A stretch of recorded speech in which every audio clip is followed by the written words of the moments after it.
Panjatkan puji syukur hanya kepada Allah karena atas segala limpahan nikmat-Nya yang sedemikian banyak kepada kita, terutama sekali nikmat iman, Islam serta sehat afiat. Salawat beserta salam semoga senantiasa tercurahkan kepada Nabi mulia Nabi Muhammad sallallahu alaihi wasallam beserta keluarga, para sahabat dan juga kita umatnya. Amin ya rabbal alamin. Hadirin, pembahasan di awal tahun baru Islam Muharram, ya, kita berada pada bulan suci Muharram 1446 Hijriah. Kembali kita mengingatkan pentingnya untuk kita merawat daripada iman Islam kita, karena ini saja yang nanti menjadi bekal, bukan yang lain. Ya, bekal menghadapi goncangan hari kiamat, menghadapi padang mahsyar, menghadapi peristiwa-peristiwa akhirat yang diawali dengan kehidupan alam kubur. Ini saja 1446 Hijriah, malam ini genap 7 hari, baru masuk nih malam ke-7 menurut hitungan pemerintah. Artinya lembaran putih ini terserah kita mau kita toreh dengan warna apa. Baru 6 hari Pak, belum 2 minggu, belum sebulan. Lembaran catatan amal kita baru dibuka kembali oleh Allah Ta'ala, yang mana Allah sendiri mengingatkan kita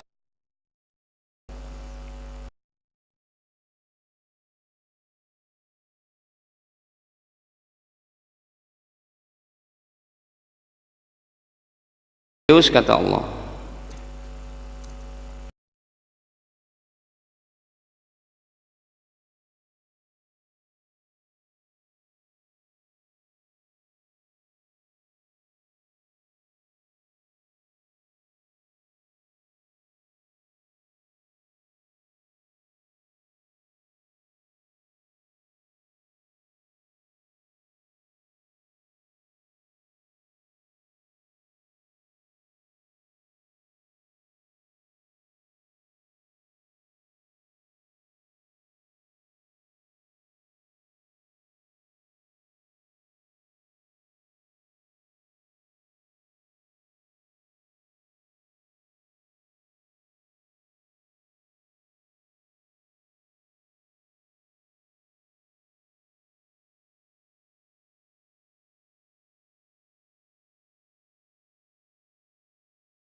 wa annakum ilaina la turja'un, dan apakah kamu menyangka bahwa kamu tidak akan dikembalikan, kata Allah. Tidak demikian. Kita akan dikembalikan semua kepada Allah. Kemudian dalam surat Qaf pada ayat ke-18-nya, ma yalfidhu min qawlin illa ladaihi raqibun atid. Tidak terucap satu ucapan pun, hadirin, kecuali ada di sisi kita, kanan kiri kita, malaikat-malaikat pengawas yang mencatat setiap lafaz yang keluar, Setiap detak jantung kita berdetak itu apakah terucap daripada kalimat-kalimat subhanallah, alhamdulillah, sallallahu ala Muhammad atau yang lainnya? Itu semua dicatat per detik. Makanya hadirin, catatan amal kita nanti di akhirat, satu orang dihadirkan catatan amalnya itu ada 99.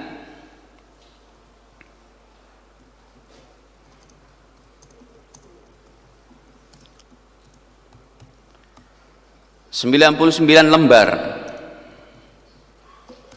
Satu lembarnya sejauh mata memandang panjangnya.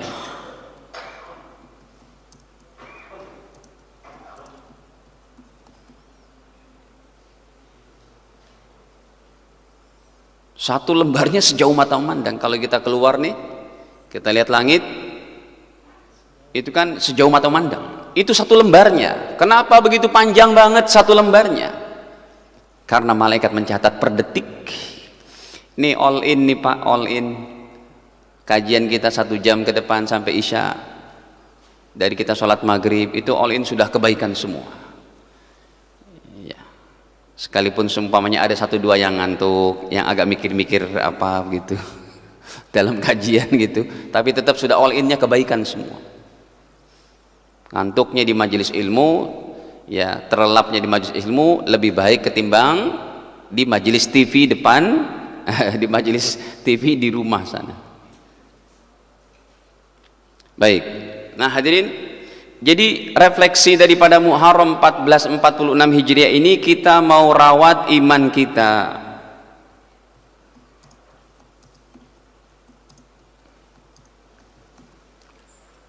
Apalagi di Masjid Baitul Hakim nih, cukup aktif taklimnya, kegiatannya. Masya Allah, tinggal kita nikmatin aja itu. Kita mau rawat iman Islam kita ya Pak. Ini aja ini yang kita harapkan udah. Kapan Allah panggil kita udah bismillah ya Allah, kita tawakal pasrah. Ya. Supaya iman Islam kita ini enggak terkena 4 macam dosa yang enggak ada ampunan. Ya, kalau udah kena 4 macam dosa ini udah minta ampun sekali Pak. Pertama, statementnya adalah mati kafir. Apa kafir itu? Menyembah Tuhan selain Allah. Definisi yang paling gampangnya itu.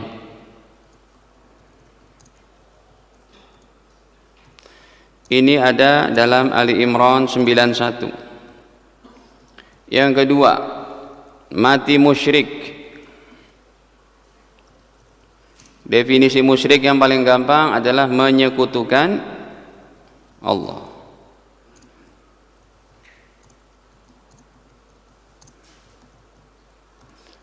Ini ada dalam An-Nisa 48. Yang ketiga, mati murtad, naudzubillah. Definisi murtad apa? Ini pun Allah firmankan dalam Al-Baqarah 217. Yang keempat nih yang lebih berbahaya, mati munafik. Apa definisi munafik? Ngaku muslim padahal kafir. Musuh dalam selimut, menggunting dalam lipatan, musang berbulu domba, menusuk dari belakang. Makanya ancamannya berat sekali orang-orang munafik, ngaku muslim padahal apa? Kafir.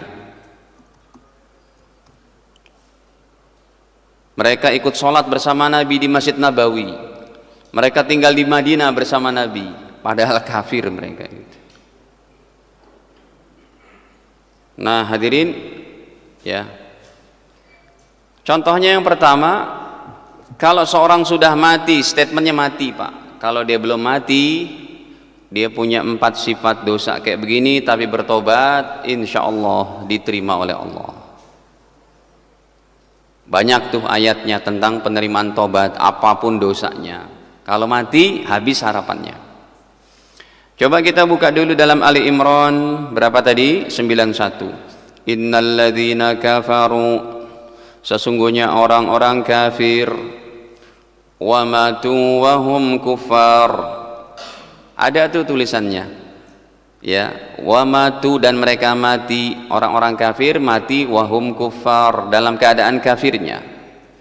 Falay yuqbala min ahadihim mil'ul ardi dhahaban, sumpamanya dia mau tebus dosanya dengan emas segede bumi, kekayaannya emas sepenuh bumi, walau iftada bihi, dia mau tebus dosa-dosanya dengan kekayaan itu, mustahil kata Allah, enggak bakal aku terima.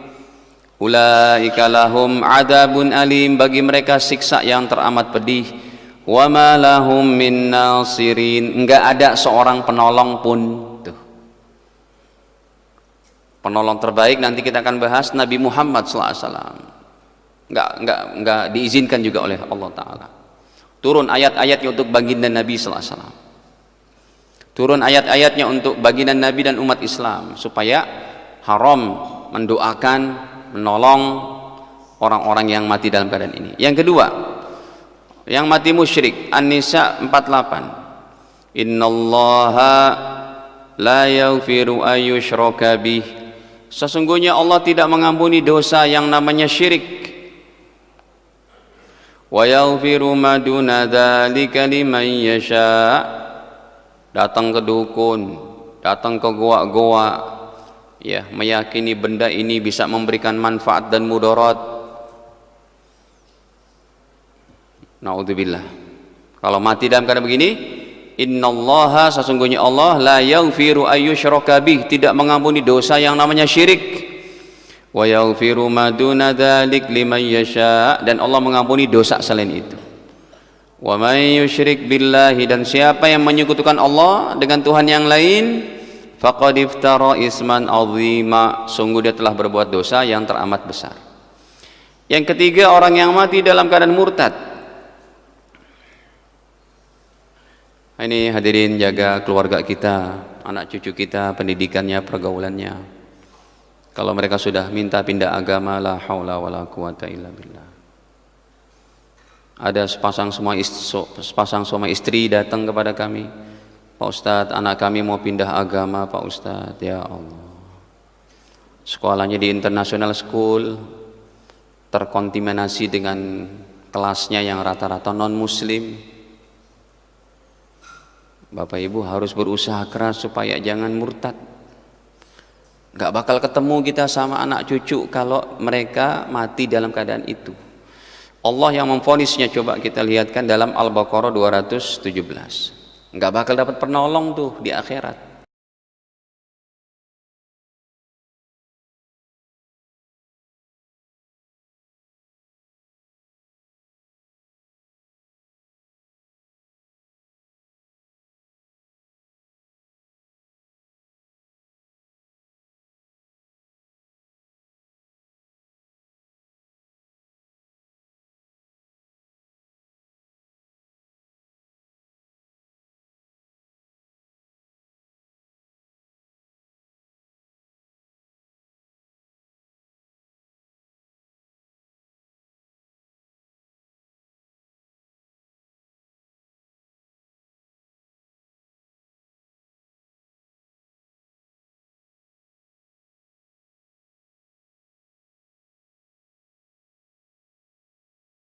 Wa huwa kafir, mati kafir kata Allah.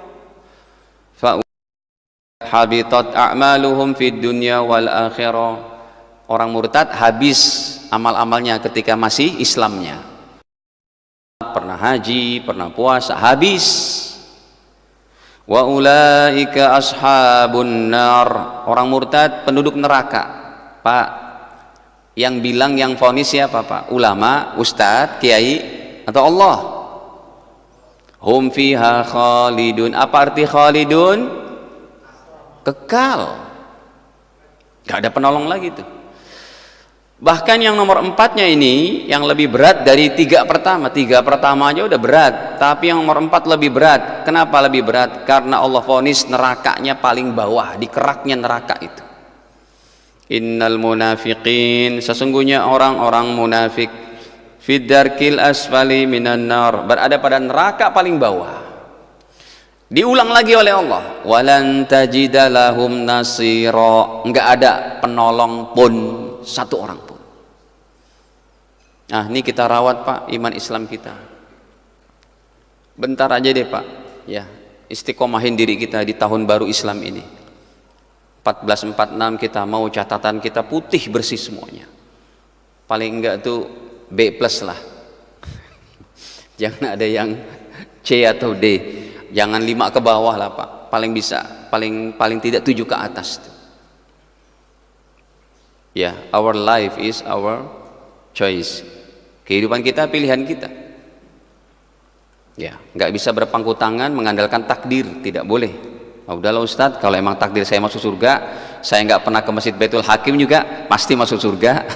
Itu kalimatu haqqin uridu bihal batil, ucapan benar tapi pemahamannya yang tidak benar. Hadirin, nah kalau kita terjaga, naudzubillah nih, kita nggak tahu semua Pak akhir ajal kita, harus wanti-wanti, harus betul-betul serba khawatir akan keadaan iman kita ini. Kalau kita udah selamat dari 4 macam ini, kita meninggal dengan la ilaha illallah Muhammadur Rasulullah, maka yang pertama berhak mendapat pertolongan siapa?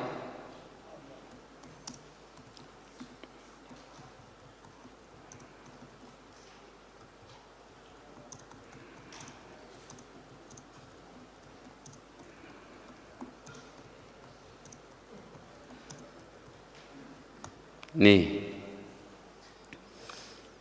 ini yang pertama nih, pertolongan besar Nabi SAW di padang mahsyar untuk umatnya. Bahkan senior-senior beliau pun angkat tangan itu, baginda Adam, baginda Nuh, baginda Ibrahim, baginda Musa, baginda Isa.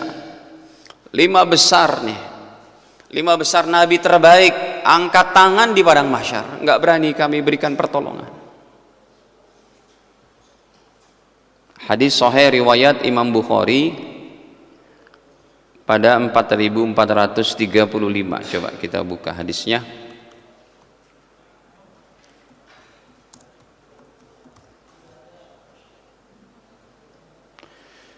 Hadirin, di padang mahsyar itu keadaan yang sangat menakutkan. Matahari 1 mil, keadaan keringat kita sesuai dengan iman amal soleh kita. Ada yang keringatnya sebetis, ada yang keringatnya selutut, ada yang keringatnya sepaha, sedada, ada yang keringatnya meninggalkan dirinya, menenggelamkan dirinya.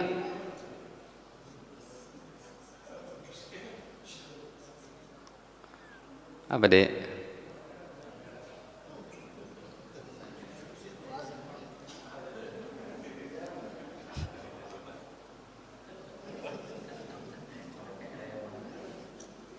Tadi nggak ada penampakan nih.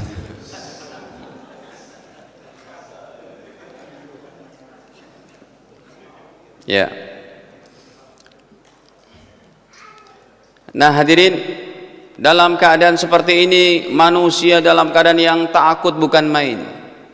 Kita dibangkitkan dari kubur-kubur kita, semua jasad manusia akan hancur kecuali jasad para nabi, orang-orang soleh, penghafal Quran. Jasad kita akan hancur hadirin di dalam kubur kecuali tulang ekor belakang akan utuh. Dari tulang ekor belakang inilah Allah akan ciptakan manusia seperti kehidupan dia di dunia, wajahnya bentuknya kayak begitu. Dikumpulkan di padang mahsyar dalam keadaan bertelanjang. Sampai ibunda Aisyah berkata, "Ya Rasul, kalau dalam keadaan telanjang betapa kita malu, aurat kita kelihatan depan belakang kanan kiri." Kata baginda Nabi, "Wahai Aisyah, innal amra yawma idin asyaddu min dalik." Hari itu perkara sangat hebat. Orang udah enggak kepikiran mau lihat aurat orang lain, ketakutan. Kenapa? Karena Allah berada pada puncak murkanya di padang mahsyar. Kita dibangkitkan tidak bersendal, tidak berpakaian, yang laki-lakinya belum dikhitan. Itu hadis sahih Bukhari Muslim semua. Ya. Akhirnya singkat cerita, Kita pun di padang mahsyar nggak bisa tuh mengandalkan sholat, puasa, zakat dan ketaatan kita dulu, belum bisa. Kita angkat tangan di padang mahsyar, ya Allah tolong, nggak bisa hadirin. Anda kalau sekarang kena musibah, Pak, yang di hadapan musibah, naik kapal laut, pesawat terbang oleng, kita masih bisa tuh ya Allah. Di padang mahsyar nggak bisa. Saking takutnya itu, puncak murka Allah. Kita cuma bisa mengandalkan kesolehan orang-orang soleh, para nabi. Kita masuk aja. Akhirnya semua manusia datang ke Nabi Adam. Alaikum bi Adam, sana minta pertolongan sama Nabi Adam. Fayatuna Adam, kita datang semuanya ke baginda Adam. Wahai Nabi Adam, anta abul bashar, engkau adalah bapaknya seluruh manusia. Khalaqallahu biyadi, engkau Allah ciptakan engkau dengan kekuasaannya. Wa nafakha fika min ruhi, Allah tiupkan rohnya kepada engkau. Engkau terlahir bukan dari pasangan suami istri. Wa amaral malaika fasajadu lak, Allah perintahkan malaikat sujud kepada kamu. Singkat cerita, isfa' lana, tolong kami wahai baginda Adam, ila rabbik, mintakan kepada Tuhanmu. Ala tara ila ma nahnu fi, tidakkah kamu memandang keadaan kami yang sangat ketakutan di padang mahsyar? Ala tara ila ma qad balaghana, tidakkah engkau melihat keadaan kami yang begitu menyedihkan ini? Fayaqulu Adam, baginda Adam berkata, tidak berani saya berikan pertolongan. Kenapa? Wa inni qad kuntu wa innahu nahani anna syajara fa asaitu. Saya pernah dilarang di dalam surga memakan satu pohon, buah dari satu pohon, tapi saya bermaksiat kepada Allah di dalam surga. Buahnya buah apa tuh yang terkenal namanya? Padahal bukan buah khuldi sih. Itu sebutan orang awam aja deh. Udah deh khuldi nggak apa-apa gitu ya. Padahal kalau dalam tafsir-tafsirnya itu buahnya anggur, buahnya apel. Cuma terkenalnya di orang awam buah khuldi. Dimakan oleh Adam. Kata Nabi Adam, ini yang membuat saya malu di padang mahsyar. Nggak bisa saya berikan pertolongan. Lewat Nabi Adam, kita datang lagi ke baginda Nuh. Ya Nuh, fayatuna Nuhan, kita minta, ya Nuh, wahai Nabi Nuh, tolong kami nggak tahan di padang mahsyar ini, supaya dipercepat, perlu pertolongan orang semacam engkau. Kata baginda Nuh, bagaimana saya mau nolong kalian? Innahu qad kanat li da'watun da'utuha ala qaumi. Dalam surat Nuh ayat 26, ucapan saya diabadikan oleh Allah. Kayaknya ucapan yang sangat kejam. Ya Allah, hancurkan semua orang kafir, gulung dengan banjir bandang yang sangat hebat. Enggak tersisa kecuali orang Islam yang ikut dengan Nabi Nuh di bahteranya itu. Kayaknya ini doanya kejam banget, matikan semua orang kafir ya Allah. Ini ada ayatnya. Ayat ini yang membuat Nabi Nuh malu nanti di padang mahsyar, Pak. Enggak berani beliau berikan pertolongan. Nih, kita buka surat 71, surat Nuh ayat ke-26 tuh.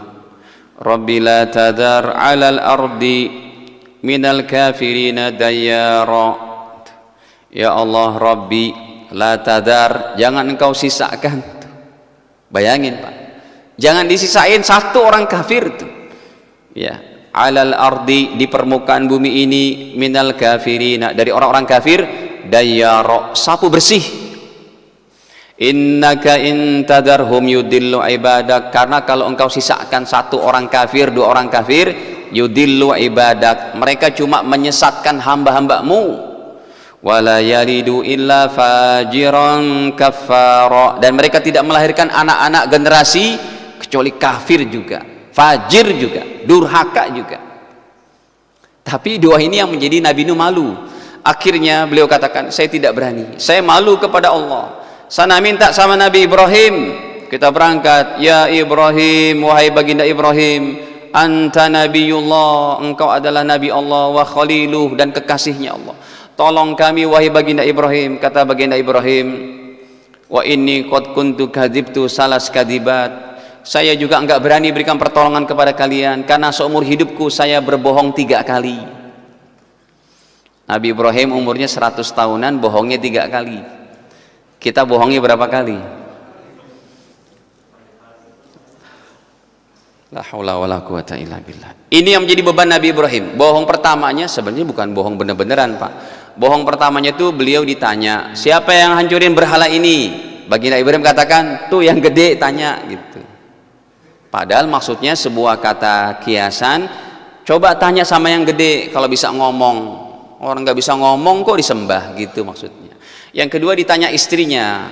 Kalau beliau jawab ini istriku yang cantik, Bunda Sarah, maka akan menjadi bahaya bagi istrinya.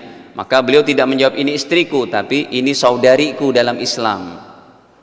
Nggak bohong juga sih, cuma kata-kata politis begitu supaya selamat keluarganya. Yang ketiga, beliau diajak keluar kampung oleh kaumnya. Lalu beliau berkata, ini sakim, saya sakit. Padahal nggak sakit. Tapi yang maksud Nabi Ibrahim yang sakit imannya ketika melihat kaumnya, pamannya menyembah berhala. Singkat cerita hadirin, kita datang ke Nabi Musa.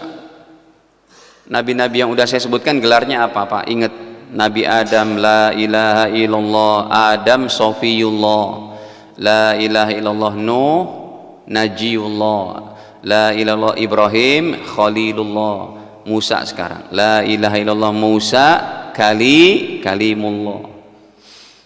Kita minta nih, ya Musa, wahai Nabi Musa, anta Rasulullah, engkau adalah Rasul Allah, wa faddalakallah birisalati wa bikalamih, engkau yang diajak ngomong oleh Allah Ta'ala, Kalimullah, isfa' lana, tolong kami wahai Nabi Musa. Kata Nabi Musa, bagaimana saya bisa nolong kalian, wa inni qad kuntu qataltu nafsan lam umar biqatliha, tangan kanan ini pernah ninju seorang Kipti Mesir, gelek mati Pak.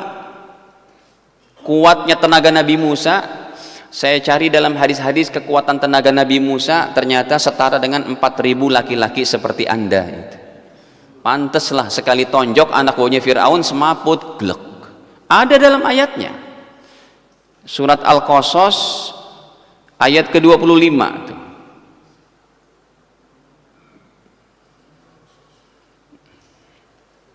Nih, ayat 15. Ya, fastaghathahu alladhi min syi'atihi 'ala alladhi min aduwihi. Minta tolonglah orangnya dari kelompok Nabi Musa. Akhirnya dilerai oleh Nabi Musa, udah jangan ribut. Enggak mau. Fawakazau, dia nonjok Nabi Musa, dilawan sama Nabi Musa. Fawakazahu Musa, ditinju sekali sama Nabi Musa. Faqadha alaih, mati. Tapi ini ayat yang menjadi Nabi Musa malu di akhirat. Saya pernah bunuh dengan tangan kanan saya ini, gitu loh. Akhirnya kata Nabi Musa, saya enggak berani berikan pertolongan. Idhabu ila Isa, sana minta pertolongan sama Nabi Isa. Kalau Nabi Musa tadi la ilaha illallah Musa kalimullah, kalau Nabi Isa la ilaha illallah Isa ruhullah, terakhir Muhammad Rasulullah. Wahai Nabi Isa, tolong kami. Kata Nabi Isa, bagaimana saya nolong kalian? Aku disembah sebagai anak Tuhan, Tuhan Bapa, Tuhan Putra, sama Roh Kudus. Kalau dalam ayat Al-Quran Yahudi masih mending tuh Pak. Ya enggak masih mending juga. Maksudnya Yahudi tuh enggak pernah Allah bicarakan kesyirikannya dalam Al-Quran. Paling Yahudi dibicarakan dosanya, pembantaiannya kepada para nabi. Wa yaqtulunan nabiyyina bighairi haqq. Para Yahudi itu membunuh para nabi dosanya. Kalau syirik enggak. Tapi kalau orang Nasrani, Allah katakan syirik mereka, trinitas. Tapi tetap sih ya, dua-duanya ahli kitab adalah kafir, masuk neraka kata Allah. Nah, kata Nabi Isa, saya malu memberikan pertolongan kepada kalian. Kenapa? Saya disembah sebagai anak Tuhan. Yang bisa nolong kalian bukan kami ini. Masya Allah Pak, cintailah Nabi Muhammad SAW. Ini saya khawatir nih, gara-gara masalah nasab Ba'alawi, orang awam jadi ikut-ikutan mencoreng nama para habaib, banyak orang-orang solehnya. Saya khawatir nih orang kayak begini nggak dapat syafaat Nabi, nih anak cucunya Ba'alawi dihina kayak gitu. Jangan kayak gitu hadirin. Ya, ini penuduhnya, ini dosanya kayak apa nanti, menjadi ricuh se-Indonesia ini. Jadi orang sangka buruk, orang awam yang nggak ngerti masalah nasab. Lagian yang buat tesis juga itu bukan ahli nasab, dia itu cuma comot sana comot sini, satu kitab. Kok betul? Ya emang iya Pak. Jangan kita kayak gitu. Udah ikut ulama-ulama kita saja. Sejak zaman Indonesia merdeka, ulama Nusantara, Kiai Haji Soleh Darat, Kiai Nawawi Banten, Kiai Haji Mbah Khalil Bangkalan, Mbah Hashim Asy'ari, Kiai Haji Ahmad Dahlan, Ya, Kiai Haji Mahfud Tormusi di mana? Di Pacitan. Ini ulama-ulama Nusantara kita hadirin, nggak ada yang pernah mereka kecuali takzim kepada Sadah Ba'alawi ini. Udah, kita ikut yang itu aja Pak, bersihkan hati kita, jangan sampai ada kebencian itu. Bahkan kalau di medsos itu udah sifatnya kayak adu domba itu, kita usir mereka ke Yaman. La haula wala quwata illa billah.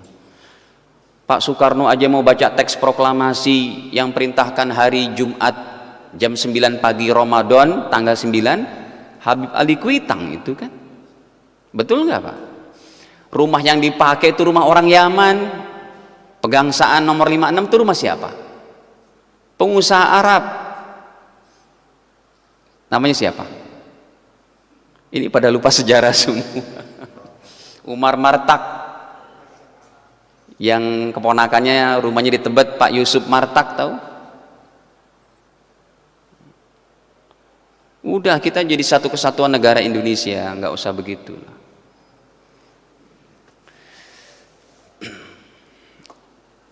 Kalau di Jordan itu bahkan rajanya itu keturunan Nabi Pak, Raja Abdullah itu Al-Hashimi itu, Raja Maroko. Hebat itu Jordan, Maroko, Libanon.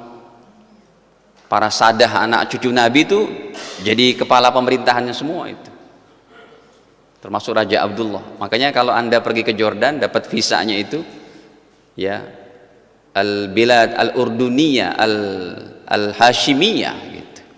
Saya lihat ketika saya ke sana Pak di paspor, Al-Hashimiyah gitu. Ternyata memang keluarga kerajaannya anak cucu Nabi dari jalur Hasan bahkan itu. Kalau yang di Indonesia dari jalur Husain. Dah. Hadirin, ini kenapa ke sana? Oh, dari sini nih. Kata Nabi Isa, tidak bisa nih para nabi berikan pertolongan kepada kalian. Idhabu ila Muhammadin sallallahu alaihi wasallam. Sayyidina Muhammad saja yang bisa berikan pertolongan. Pak, tadi yang disebutkan dalam hadisnya 5 besar. Siapa aja? Adam, Nuh, Ibrahim, Musa dan Kurang apa solehnya Nabi Yusuf? Kurang apa solehnya Nabi Sulaiman? Kurang apa solehnya baginda Saleh? Kurang apa solehnya Nabi Idris? Kurang apa solehnya Nabi Zakaria yang disembelih, digergaji sama umatnya? Kurang apa solehnya Nabi Sulaiman? Kurang apa solehnya para nabi yang lain? Gak disebut sama sekali. Ketakutan semuanya dalam keadaan murka Allah di padang mahsyar. Lihat, baginda Nabi tidak mementingkan anak cucunya Pak. Yang disebut bukan anak cucunya, ya Allah, anak saya bukan, istri saya bukan. Yang disebut oleh baginda Nabi, ummati ya Rabbi, ummati ya Rabbi, ummati ya Rabbi, ya Allah, umatku ya Allah, umatku ya Allah. Maka Allah katakan, ya Muhammad, wahai Nabi Muhammad, adkhil min ummatik man la hisab alaihim minal babil aiman. Masukkan, kasih pertolongan syafaat kepada umatmu masuk surga tanpa hisab. Tapi masuk surga tanpa hisab ini jumlahnya cuma 70.000 orang. Kita warga Baitul Hakim tahu diri aja. Karena sahabat Nabi jumlahnya yang hadir di Haji Wada 124.000. 124.000 itu juga kuotanya untuk para sahabat Nabi yang mulia, yang bercucuran darah, nyawa melayang berjuang sama Nabi. Enggak semuanya masuk surga tanpa hisab, apalagi warga Cipinang. Tapi alhamdulillah Pak, saya dapetin dalam hadis yang lain, kata Nabi, ketika Sayyidina Umar protes, ya Rasul, kalau yang masuk surga cuma 70.000, kesian dong umatmu nih, banyak yang keleleran nantinya di padang mahsyar. Kata baginda, ya udah saya tambahin wahai Umar, 70.000 orang itu setiap satu orangnya boleh membawa 70.000 lagi. Berarti jumlahnya 4,9 miliar. Kaya-kayanya Baitul Hakim keangkut juga insya Allah. Amin ya Rabbal. Emang nggak mau Pak? Emang nggak mau? Saya sih mau banget Pak. Udah capek kita ini di dunia, di akhirat jangan tambah capek lagi. Makanya hadirin banyaklah menjalankan apa itu supaya kita dapat pertolongan Nabi. Ini yang pertama nih Pak nih. Ini masih ada 17 poin lagi nih. Nggak mungkin malam ini kita selesaikan. Insya Allah bulan-bulan depan kita sambung. Nah hadirin, dari sini berarti hanya Nabi Muhammad yang bisa berikan pertolongan kepada umat manusia di padang mahsyar. Tuh Pak, makanya pertama hadirin, cintailah Nabi, keluarga, anak cucunya.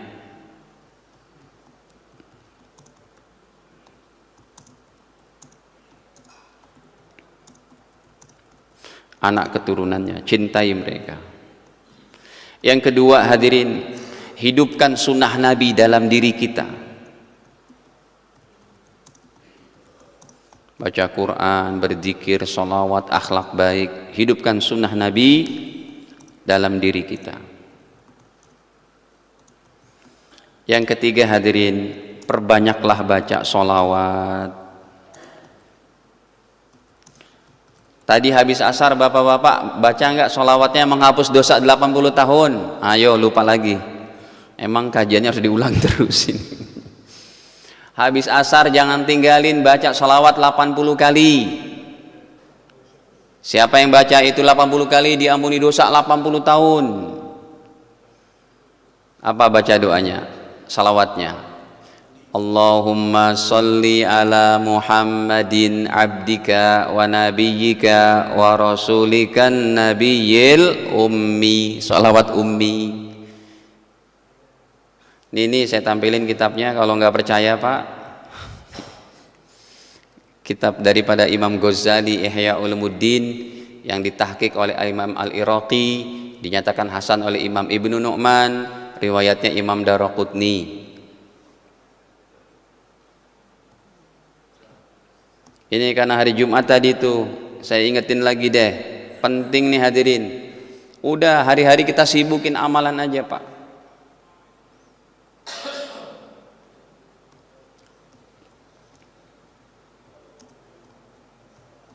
Nih, Baginda bersabda, Man shalla alayya fi yaumil jum'ah, siapa yang baca sholawat kepada aku pada hari Jumat, terutama habis asar. Tadi itu habis asar. Samanina marrotan, 80 kali. Ghafarallahu lahu dzunuba samanina sana, maka diampuni dosa 80 tahun. Qila, ditanyakan, ya Rasulullah, wahai Rasul, kaifa shalah alaik, itu bacaan sholawatnya seperti apa yang menghapus dosa 80 tahun? Nih gampang kok Pak, nggak panjang. Allahumma salli ala Muhammadin abdika wa nabiyyika wa rasulikan nabiyyil ummi. Tuh, sampai situ aja. Sebentar, saya kasih warna hitam. Tuh. Dah. Ini harapan kita hadirin di padang mahsyar supaya mendapat syafaat Nabi sallallahu alaihi wasallam. Kasih tahu Pak sama saudara kita, teman kita handai tolan yang baru bertobat. Udah jangan kecewa, jangan putus asa. Kita bilang you are not alone in the day of the judgment. Kamu enggak sendiri. Gaya bahasa Inggris loh Ustaz. You are not alone. Kamu enggak sendiri di padang mahsyar. Kamu punya baginda Nabi. Bismillah, sisa umur kita habiskan. Baik, nomor 2 hadirin, ini masih ada waktu. Isya jam berapa? Masih lama ya. Ya udah, saya nambah aja deh. Nambah ya Pak, nomor 2 ya. Nomor 2 hadirin, pertolongan Nabi sallallahu alaihi wasallam untuk umatnya yang ada di Bukit A'raf. Ini nama suratnya, makanya surat Al-A'raf. Siapa mereka yang ada di Siapa mereka yang ada di Bukit A'raf? Umat Islam yang amal dan dosanya 50-50. Balance. Makanya enggak masuk surga, enggak juga masuk neraka. Ini mereka dalam keadaan yang sedih banget. Oh, ayatnya ada tuh Ustadz, ada. Coba kita buka ayatnya, surat Al-A'raf, surat ke-7. Ayat 46 47 tuh. Wa bainahuma hijabun wa 'alal a'rafi rijalun ya'rifuna kullam bisimahum. wa bainahuma hijab, di antara surga dan neraka ada pembatasnya, Bukit A'raf. Tapi tidak abadi itu Pak, tidak abadi. Cuma pas di padang mahsyar itu ternyata mereka enggak ketampung oleh syafaat pertolongan Nabi tadi, karena dosa dan apanya, dosa dan pahalanya balance 50-50. Wa 'alal a'rafi rijalun, dan di Bukit A'raf ada sekelompok umat Islam. Ini umat Islam. Kalau kafir udah masuk neraka aja dah. Ya'rifuna kullam bisimahum, mereka bisa melihat penduduk surga dengan ciri-cirinya. Oh, dari bukit itu bisa ngeliat surga, bisa ngeliat neraka. Tatkala mereka melihat surga, wa nadau ashabal jannah, mereka bersuara, aduh penduduk surga enak banget, an salamun alaikum, sejahtera ya kalian, ya Allah udah mandi di air susu sungai madu ya udah ganteng cantik. Mereka masih ketakutan di padang A'raf, di Bukit A'raf. Lam yadkhuluha wa hum yatma'un, mereka belum bisa masuk surga padahal mereka sangat berharap-harap banget. Ketika pandangan mereka ke penduduk neraka, wa idza surifat absaruhum tilqa'a ashabin nar, ketika mereka melihat, ya Allah itu siapa, mereka disiksa, digecek lagi, diginikan lagi. Qalu, akhirnya mereka berkata, Rabbana la taj'alna ma'al qaumi zalimin, ya Allah jangan kau jadikan kami dengan mereka orang-orang zalim itu. Siapa yang berani tampil Pak? Jibril, Mikail, Adam, Nuh? Bukan. Nabi Muhammad tidak akan enak-enak dengan anak istrinya di surga, sementara umatnya masih ada yang keleleran Pak. Makanya semangat hadirin beragama ini. Susah payah kita di dunia ini akan menciptakan suasana you are not alone. Keyakinan kita di akhirat kita nggak sendiri. Tapi jangan menggampang-gampangkan. Ya udah deh, kan kita pasti dapat pertolongan Nabi Muhammad. Udah deh, santai aja deh. Gitu. Jangan begitu juga. Al-mu'min bainal khaufi war roja. Orang beriman antara perasaan takut dan harapan. Takut amal nggak terima, harapannya adalah diampuni dosanya. Nah hadirin, akhirnya kita lihat hadisnya ini cukup jauh hadisnya. Sebentar, saya belum klik dari tadi. Riwayat daripada Imam Tobroni. Akhirnya siapa yang tampil tuh ngurusin mereka? Nabi Muhammad hadirin. Ya Allah, sebentar.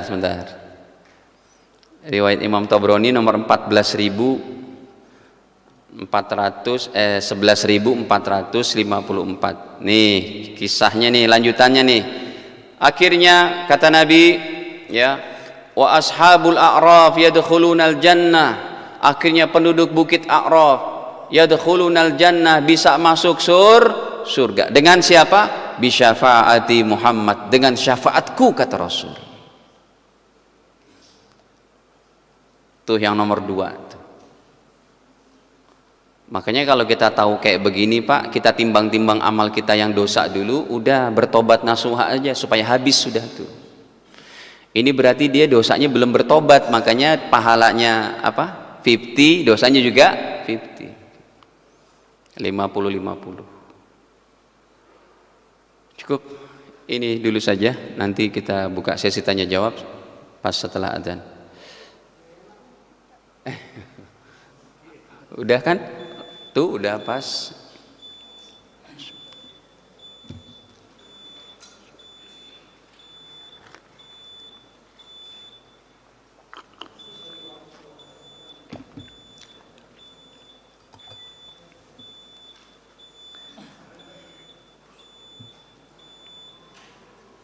Allahu Akbar, Allahu Akbar,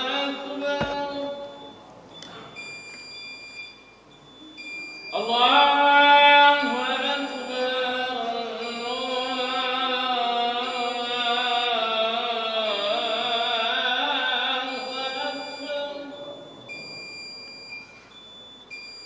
Asyhadu an la ilaha illallah.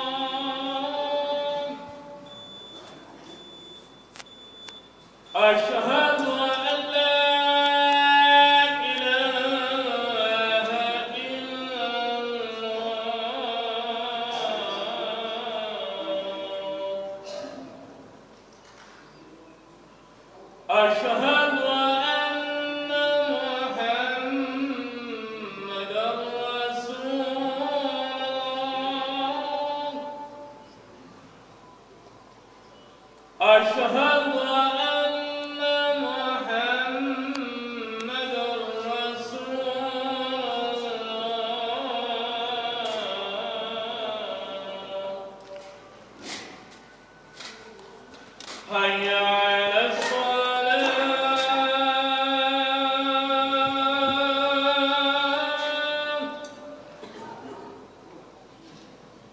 حي على الصلاة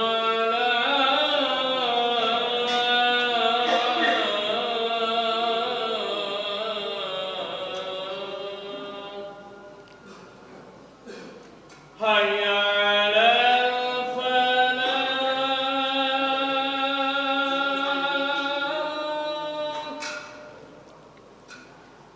حي على الفلاح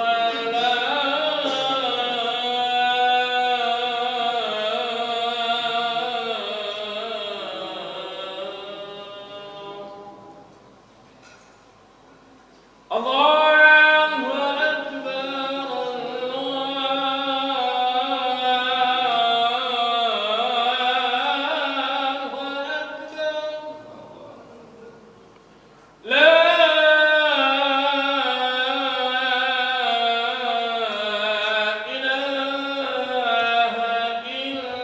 أكبر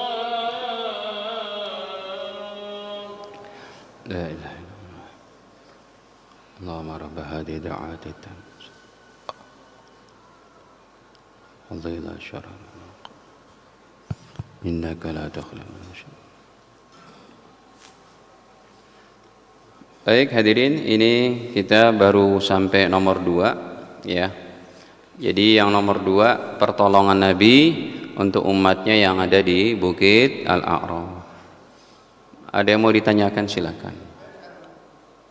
Ya.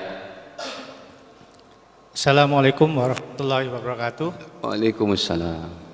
Terkait yang nomor 2, Ustaz meninggal dalam kondisi musyrik, Ustaz. Itu kan salah satu dari 4 tadi yang meninggalnya tidak selamat lah, kira-kira begitu Ustaz ya. Ya. Barusan tadi saya dapat WA di grup Ustaz, ada istilah syirik doa dan syirik ibadah. Mungkin Ustaz bisa membantu menjelaskan dan mungkin ada contoh yang barangkali bisa menjadi acuan bagi kita, karena kan setiap hari kita ini berdoa dan beribadah, jangan sampai ternyata masuk dalam kategori syirik tersebut. Terima kasih Ustaz. Ya. Hadirin, syirik doa dan syirik ibadah, atau syirik ibadah dulu. Ya, syirik ibadah ini yang pasti menyembah kepada selain Allah. Yang kedua, syirik berdoa.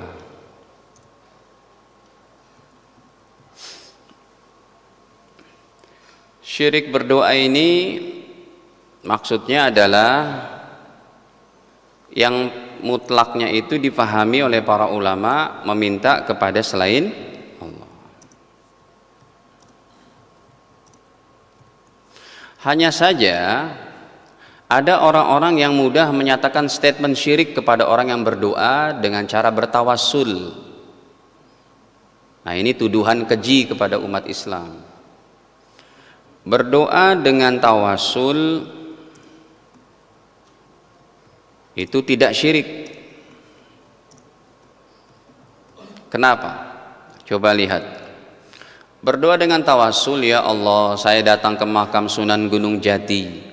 Ya Allah, dengan kesolehan beliau, berikanlah aku ya Allah. Itu tidak syirik. Cuma dituduh sama satu kelompok yang guru besarnya baru meninggal kemarin. Ada yang tahu nggak? Ya udah kalau nggak tahu, jangan dipaksain. Jadi anggapan tawasul kepada para wali syirik, berdoa kepada wali yang syirik begini. Wahai Sunan Gunung Jati, saya belum punya jodoh, kasih saya jodoh. Itu baru. Kalau yang bertawasul ini, ya Allah, dengan kesolehan mereka ini, mudahkan urusan kami ya Allah, itu boleh. Ya, bahkan Al-Imam Ibnu Hajar Al-Asqalani sebagai ulama muhaddis paling top nomor 1, tiada tanding sampai detik ini, Beliau menuliskan hadis derajatnya hasan, yaitu Rasul udah meninggal, beliau datang ke kubur Nabi, beliau minta kepada Nabi, tapi bukan minta hajat, tapi minta didoakan oleh Nabi, karena Nabi di kuburnya hidup. Nah, ini beli dalam lagi berarti. Hadis ini riwayat Imam Ibnu Abi Syaibah, dinyatakan sahih oleh Imam Ibnu Hajar. Nih saya tampilkan. Berarti ini posisi tawasul yang lebih dalam, datang ke kuburan Nabi, ya Rasul, di Madinah ada paceklik, hujan nggak turun-turun, doakan kepada Allah ya Rasul, gitu. Itu doa tuh, tapi tidak syirik, bertawasul kepada Nabi, karena Nabi hidup di alam kuburnya. Nabi bisa mendoakan kita. Nih saya buka, berarti kita buka kitab cukup panjang nih Pak. Masih mau duduk terus dengerin? Kalau enggak juga saya mau pulang nih Pak. Nih kitab terbaik dalam ilmu hadis, Fathul Bari, kitab aslinya segini itu. Saya buka dulu, saya tulis dulu keyword bahasa Arabnya. Nanyanya susah banget sih Pak. Nanya tuh yang gampang-gampang gitu Pak. Tapi nggak apa-apa. Nih, lihat, tuh sudah ada tuh. Ini yang bilang nih ulama tanpa tanding sampai detik ini ilmunya. Syekh Al-Alama Ibnu Hajar Al-Asqalani, yang konon beliau hafal 1 juta hadis. Sahih Bukhari itu nggak ada yang lebih hebat syarahnya, penjelasannya kecuali beliau ini. Nama kitabnya Fathul Bari, yang ada di hadapan kita. Lihat. Sebentar. Tadi mana tuh? Warna merah dulu, warna merah. Saya warna merahin biar cepat ketemunya Pak, karena ini kitabnya segini panjangnya, bayangin. Nah nih, lihat, warawa Ibnu Abi Syaibah, dan telah meriwayatkan Imam Ibnu Abi Syaibah bi isnadin sahihin, dengan sanad yang sahih. Yang bilang nih ulama papan atas, gelarnya Al-Hafidh, minimal hafalan hadisnya 100.000, tahu seluk beluk akan ilmu hadis, baik dirayatan wa riwayatan, baik nama-nama perawinya ataupun secara fikih hadisnya. Ini orang alim banget nih. Kalau kita maksudnya kami baca dalam kitab para ulama, beliau disifatkan dengan keilmuannya kal jibal, gunungnya ilmu ini. Imam Ibnu Hajar Al-Asqalani, lahirnya di jalur Gaza, di Asqalan, dekat jalur Gaza sana. Orang Palestina. Baik. Nah hadirin, min riwayati Abi Saleh, dari riwayat Abu Saleh, Samman an Malikud Dari, dari sahabat mulia Malik Dari, wa kana khazin Umar, beliau adalah bendaharanya pada pemerintahan Sayyidina Umar. Ya, qala, beliau berkata, asaban nas qahtun, terjadi paceklik di kota Madinah, fi zamani Umar, pada pemerintahan Sayyidina Umar bin Khattab. Faja'a rajulun ila qabrin Nabi. Perhatikan baik-baik. Datanglah seorang laki-laki ke kubur Nabi sallallahu alaihi wasallam. Ngapain? Nabi udah mati itu, udah meninggal maksud saya. Faqala, ya Rasulullah, di kuburnya ini, ya Rasulullah, istasqi li ummatik, ya Rasul, mintakan kepada Allah supaya diturunkan air hujan, fa innahum qad halaku, karena di Madinah hampir celaka nih manusia, kekurangan air. Apakah itu syirik? Kalau syirik, ya Rasul, turunkan hujan ya Rasul, itu syirik baru. Ini tidak, ya Rasul, mintakan kepada Allah supaya engkau mendoakan diturunkan hujan. Gitu. Ya, udah komat nih. Tambah dikit ya. Kan belum kelar itu terjemahannya. Akhirnya fa'atar rajul fil manam. Keesokan malamnya Rasulullah mendatangi dalam tidurnya, mimpinya orang ini. Rasul datang. Ini kalau saya mau bahas tentang mimpi Rasul pun buka hadis Bukhari Muslim lagi. Mimpi ketemu Nabi, bukan kita mimpi kayak ketemu Pak Udin, ketemu Bapak. Mimpi ketemu Nabi ini mimpi yang sangat hebat Pak. Rezeki terbesar seorang ulama kalau dia udah bisa mimpi ketemu Rasul. Kalau ada seorang ulama belum pernah mimpi ketemu Rasul, ini tanda tanya keulamaannya itu. Kalau orang awam sih ya bebas lah. Paling ketemunya artis lagi mimpinya itu. Hadirin, akhirnya Nabi datang dalam mimpi sahabat ini. Faqila lahu, kata Nabi kepada sahabat ini, "I'ti Umar." Kamu yang datang ke kubur saya kemarin supaya saya berdoa kepada Allah supaya turunkan hujan. Sana bilang ke Umar bin Khattab, besok adakan sholat apa? Sholat istisqa. Akhirnya besok disampaikan, Sayyidina Umar pun menangis, dikumpulkan seluruh daripada sahabat, sholat istisqa, turun hujan. Itu gara-gara doa dengan tawassul, Pak. Cuma ada sekelompok orang yang menyatakan itu syirik karena kekurang fahamannya masalah ini. Insya Allah satu waktu saya akan bahas masalah yang Anda tanya, perlu 1 jam. Ini kan 5 menit aja masih kurang nih.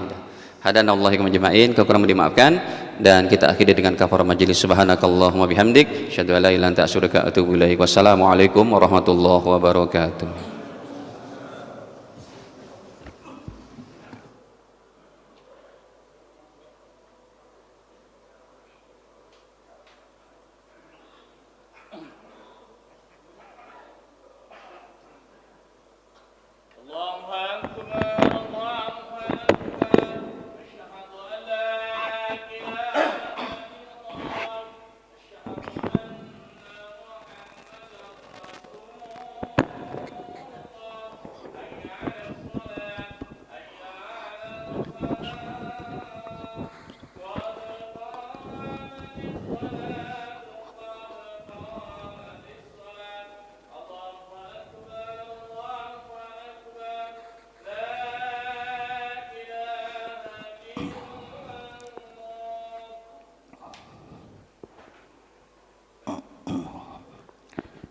Susufakum fa inna tasyata sufuf min tamamis salah. Luruskan al-fatkan sufi.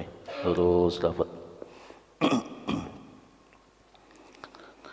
Allahu Akbar.